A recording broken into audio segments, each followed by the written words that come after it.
10 o'clock. I knew it was 10 by the big clock in the station. I looked upon it, knew the time.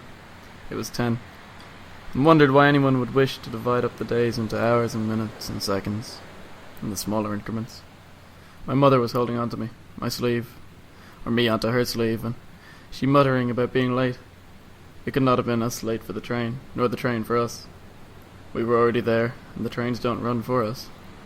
More likely is us being late as a consequence of the train running late, in a general sense. Late for what, I cannot recall. Of course, the clock might have been running late.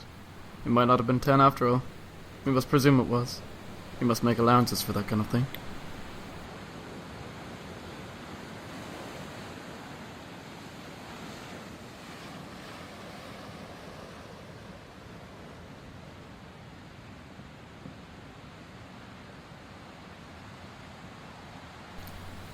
One minute passed. The clock on the mantel read 10 exactly, but I knew it was a minute fast exactly, so it must have been 10 exactly. Through the net curtain, light fell on the grandfather in the armchair. It was all he could do to tilt his head away. He could do no more, could not move in the same sense that the rest of us could. Then in came the granduncle, saying, "I'm off to Granger's for a quick one." He'd be back in 10 minutes exactly. There was a general murmur of consent. I sat on the ground, the grandmother by the net curtains, behind the steam rising from the cup she held before her. It was generally thought that he never reached Granger's, but walked around the block for his 10 minutes and returned inside.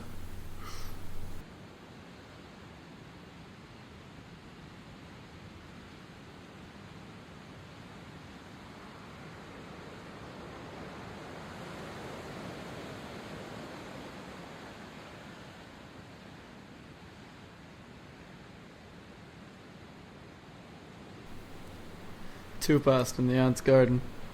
There was a clock just inside the kitchen window. A sundial too, but that does not tell the minutes. The garden where I was rooting up wild garlic, taking fists of it, letting the stalks between my fingers and wrenching it away with clods of earth. I knew that when I came back the next day, some of that which I tore up would have grown back, and more in coming days. It was growing faster than I could take it up.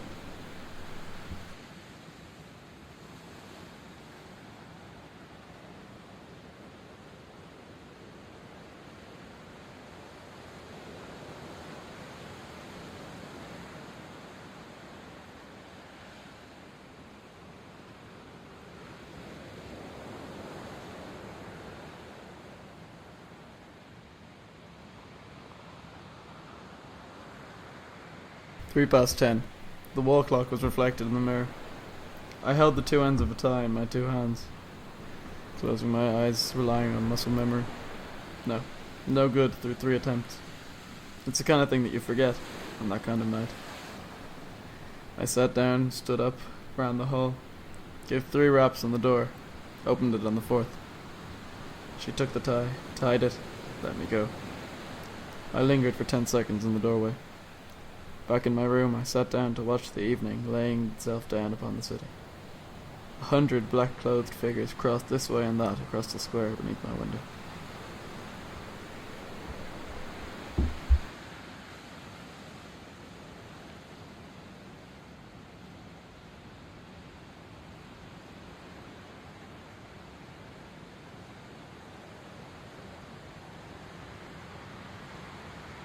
I had said it was 5 past. Time to go. I was told it was only 4 past, and that there was still time. Him who said it went out to confirm his assertion, calling to a passer-by to ask for time. He returned, just time enough. Only time for that. Yes, it was 4 past 10. Someone had opened a window, and a cold air was blowing into the room. I sat for a minute longer, and was inclined to agree that there was time for another. Only time for that.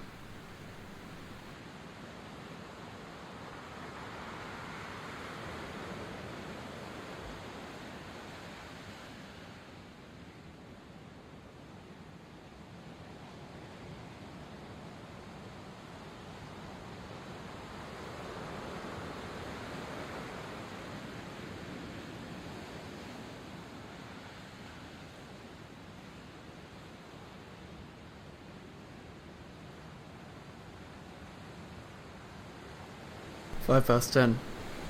Rain on Grafton Street. Clock at the corner of Johnson's Court. Perhaps it's not still there. The rain fell obliquely from south to north, so as to afford no shelter to the buskers who huddled at the sides. One sang on, and his instrument case slowly filled with water, until I passed by. For how long he was there, beyond the minute of my passing, I cannot say.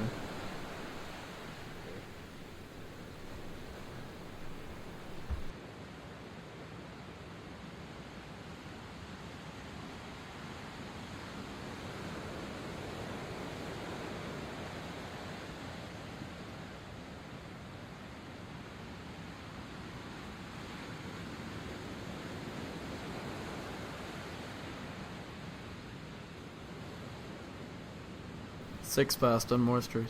Apples and oranges, €2. I carried a watch that day. Then on to Henry and O'Connell, Jim Larkin and Daniel O'Connell and his angels. The big clock at Eason's, ticking off the time for those frozen in it.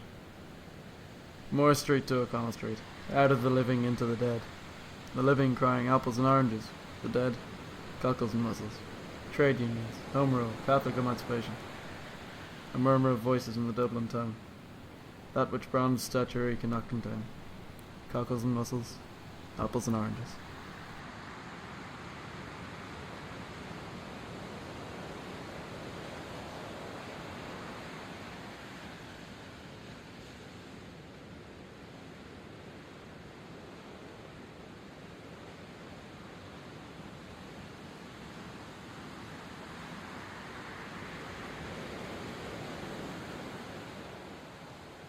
Seven past. I had asked a passer-by what the time was. He broke out of the fast walk, almost dropped his papers, rolled up his sleeve just above his watch, and was gone. That was London. Yes, barrel vaults and cross vaults and glazed tiles. I watched him go, boarded the train which arrived in seconds, and someone had caught something in a door, and the driver spoke. "Well done, folks," and was off in seconds. Yes, that was London. The sarcasm of an underground train driver.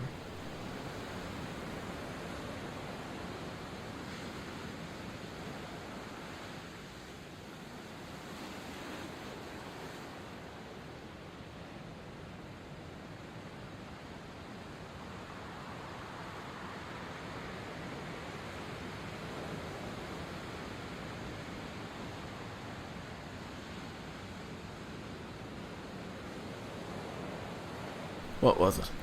8 past, yes. 2 sticks in the sand. One at high tide, where the seaweed gathered. The other now submerged, and 30 smaller ones in between.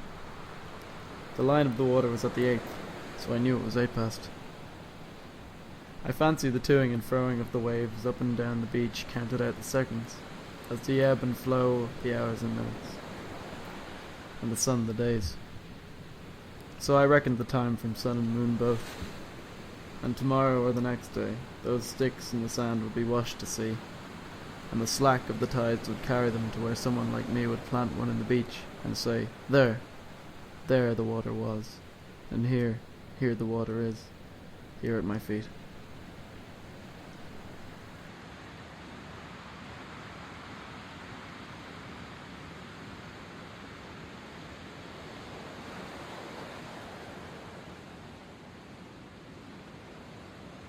Nine past. No. Never anything happened at 9 past.